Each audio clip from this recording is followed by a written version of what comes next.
పశ్చిమ గోదావరి జిల్లా పెనుమండ్ర మండల పరిషత్ కార్యాలయం ఎదుట నిరసన వ్యక్తం చేశారు. పెనుమండ్ర మండల పంచాయతీ కార్యదర్శులు రాష్ట్ర ప్రభుత్వం తాజాగా విడుదల చేసిన విప్లవాత్మక జీవో నెంబర్ 2 ద్వారా సచివాలయ పరిపాలన బాధ్యతలను పంచాయతీ సెక్రటరీల నుండి తొలగించి రెవెన్యూ శాఖలోని వీఆర్ఓలకు అప్పగించిన దానిపై నిరసన వ్యక్తం చేశారు. సచివాలయ డిడిఈఓలుగా పంచాయతీ కార్యదర్శులను తొలగించి వీఆర్ఓలకు అధికార పగ్గాలు అప్పగిస్తూ రాష్ట్ర ప్రభుత్వ తాజా ఉత్తర్వులను రద్దు చేయాలని పెనుమండ్ర మండల ప్రజా పరిషత్ అభివృద్ధి అధికారానికి వినతి పత్రం అందించారు.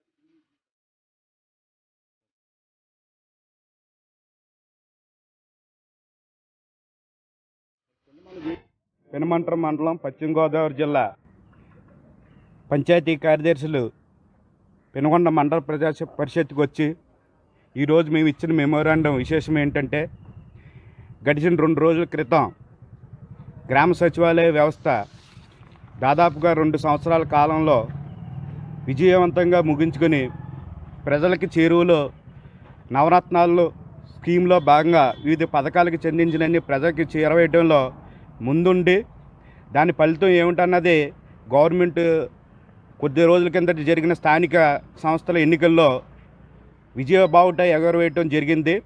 దాంట్లో పంచాయతీ కార్యదర్శులు ఈ వ్యవస్థను ఏర్పాటు చేసిన గౌరవ ముఖ్యమంత్రి గారు జగన్మోహన్ రెడ్డి గారి మానసిక పుత్రిక అయిన నవరత్నాల స్కీమ్ని మా ద్వారా ఇంప్లిమెంటేషన్ చేసి ప్రజలకి పూర్తి స్థాయిలో వివిధ పథకాల నవరత్నాలు చేరవేయడంలో జరిగిందండి.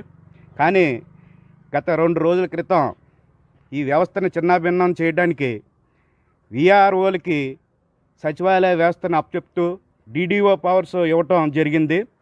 ఇది వ్యవస్థ పూర్తిగా వెనక్కి వెళ్ళిపోవడానికి ఇదొక మచ్చుతునక మేమంతా భావిస్తున్నాం.